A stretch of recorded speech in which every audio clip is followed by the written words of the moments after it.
O brasileiro tem sim a liberdade de comprar sua arma, mas na realidade, no atual país, e o que é o brasileiro, não dá.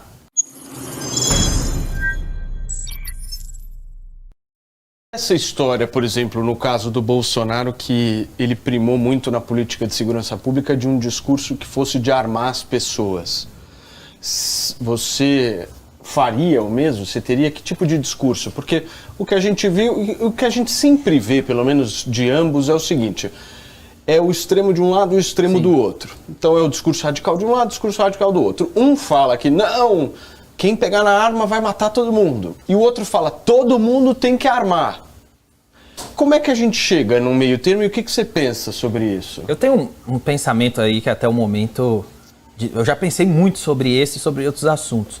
Eu tenho um pensamento formado até o momento, no universo das ideias, no meu universo filosófico, onde um país que eu julgo ideal, as pessoas teriam direito de comprar arma e ter arma facilmente, como nos Estados Unidos. E eu acho que um dos motivos, ou o principal motivo que eu acho que a população tem que ter a liberdade para se armar, é ela tá sempre com uma garantia de autodefesa contra a tirania, uma possível tirania do Estado. O que me assusta no negócio de arma é só o Estado oficialmente poder ter armas. Então, assim, eu acho que no mundo das ideias, eu acho que as pessoas deveriam também poder ter armas. Então, não é nem problema do bandido só. Porque se o bandido vem, beleza, tem a polícia. Mas e quando for a polícia que vier contra você? Mas você acha então que o discurso do Bolsonaro é mais alinhado com o teu nesse sentido? Não, porque eu acho que este é um discurso que eu julgo ideal. Mas a realidade apresenta coisas que você tem que... Eu gosto, o Milor Fernandes tem uma frase que eu gosto, que eu sempre repito. Ele fala assim, ele fala do comunismo, mas eu acho que serve para qualquer discurso, para qualquer ideologia. O Milor Fernandes fala assim, que o comunista é um alfaiate que faz ajustes no cliente, não na roupa. Então eu fiz uma roupa para você. Quando você chegar lá, se o teu braço é mais comprido do que a roupa, eu corto o teu braço para que minha roupa caiba em você. Então eu acho que este é o meu discurso, só que este meu discurso ele vai confrontar uma realidade. No meu discurso, eu acredito que nós temos que chegar num ponto onde o brasileiro tem sim a liberdade de comprar sua arma, mas na realidade, no atual país, e o que é o brasileiro, não dá. Porque o Brasil é um país onde você tem um boteco em cada esquina e o cara bebe, aí ele pega o taco de sinuca, vai lá e dá na cabeça do outro. Para um cara desse, ir lá no meio do nada, ir lá na casa dele, pegar uma arma, meter bala por causa de uma besteira, fácil. Nos Estados Unidos, que tem a cultura da arma, que a pessoa tem... Os Estados Unidos tem um histórico de séculos com arma. Os Estados Unidos, a pessoa cresce, vende arma para a criança. A pessoa sabe o que é uma arma, e vende cofre de arma, tem um mercado de arma. São realidades diferentes, né? Então, lá que é desse jeito dá problema.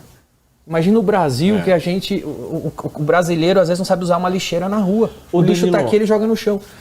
Você se considera um cara mais liberal, mais social-democrata, mais conservador? Você se considera o quê, assim? Eu me considero... Puta entrevista, assim, de candidato à presidência da República, né?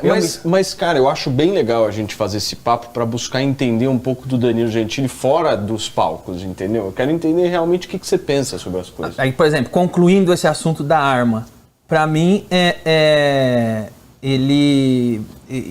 ideologicamente, eu acho que todo mundo tem que ter o direito de ter arma, principalmente contra uma possível para se defender de uma possível tirania do Estado. Mas na prática, hoje no Brasil, não é prioridade. A prioridade seria educar as pessoas, para que as pessoas com educação entendessem o que é uma arma, para depois ter arma. É igual falar que você tem que... mas eu tenho que ter um carro, sim, mas primeiro você tem que aprender a dirigir. Primeiro você tem que aprender o que é um carro, você tem que aprender o que é o trânsito, para depois ter um carro. Então, o brasileiro não sabe o que é uma arma.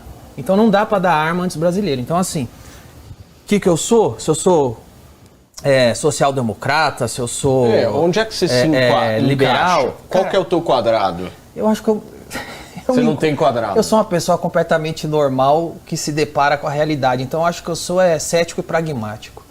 Se você, dependendo do assunto que você me trouxer, eu não vou confrontar esse assunto de acordo com a minha ideologia. Eu vou confrontar esse assunto de acordo com a realidade. Porque o Brasil apresenta realidades que Marx não tinha ideia que ia acontecer. Que Keynes não sabia que ia acontecer. Tipo, não adianta se apegar. Você precisa ver qual é a realidade. O Brasil, ele não chegou no estágio ainda de aplicar ideologias. O Brasil é um prédio pegando fogo. Hoje você tem que pegar o balde e apagar o fogo. Depois vai decidir que cor que você pinta, como é que vai funcionar o condomínio, se o condomínio vai ter... Eu acho que hoje o melhor governo que o Brasil pode ter é um que seja pragmático. Porra, eu vou ficar discutindo se o banheiro tem que ser unissex ou transgênero quando as pessoas não têm privado em casa. As pessoas não têm banheiro. Primeiro, você tem que ter um governo que faz banheiro. Depois você discute se vai ter ou não. Você sabe quantas pessoas não têm saneamento básico em casa e os caras estão discutindo se o banheiro é transgênero ou não. Eu acho que a preocupação de um governo, hoje no Brasil, tem que ser o pragmático. Tem que ir fazer o que tem que ser feito. Depois, nós estamos muito atrás. Nós estamos muito atrás. Os caras avançam um pouco na discussão, né? Porque é pauta ideológica, né? Porque eles copiam tudo, eles importam... É uma pauta que satisfaz uma elite. Porque eles copiam a New Left americana, eles copiam os Estados Unidos. E a direita também copia o Trump. Não, eu nunca vi um negócio tão copiado em toda a minha vida. Não, mas é umas cópias que... Ctrl-C, Ctrl-V. Não, mas o 8 de janeiro lá é uma cópia. Uma cópia que a gente já sabia onde ia parar. Absolutamente. Quem não sabia? Só que não é uma cópia, é uns rascunhos do inferno. Porque uma coisa é o Trump. Quem é o Trump? É um multimilionário que tem muito dinheiro, que sabe o que está fazendo, que ele administra muita coisa. E quem é o Bolsonaro? É um cara que não sabe nem falar. Como que ele é? Não é a cópia do Trump. Quando muito um rascunho. Para mim, o exemplo claro assim que me faz ter a diferença do Brasil e dos Estados Unidos é justamente o nosso patriota. Porque se você olhar, por exemplo, o patriota americano que invadiu o Capitólio, ele era um cara forte. Ele tinha aqueles chifres. O cara invadiu, sentou na... O nosso abaixou a calça, ficou com a bunda exposta. Eu falei, que bosta. É isso aí. Não é possível. A gente não consegue nem copiar direito. E tem outra diferença. Qual o presidente, um patriota americano e o brasileiro. O patriota brasileiro, o patriota americano tá levantando a bandeira dos Estados Unidos. O patriota brasileiro tá levantando a bandeira dos Estados Unidos também. Lá dá merda e vai para os Estados Unidos. Ele não tá no Brasil levantando a bandeira, então é complicado. Escuta.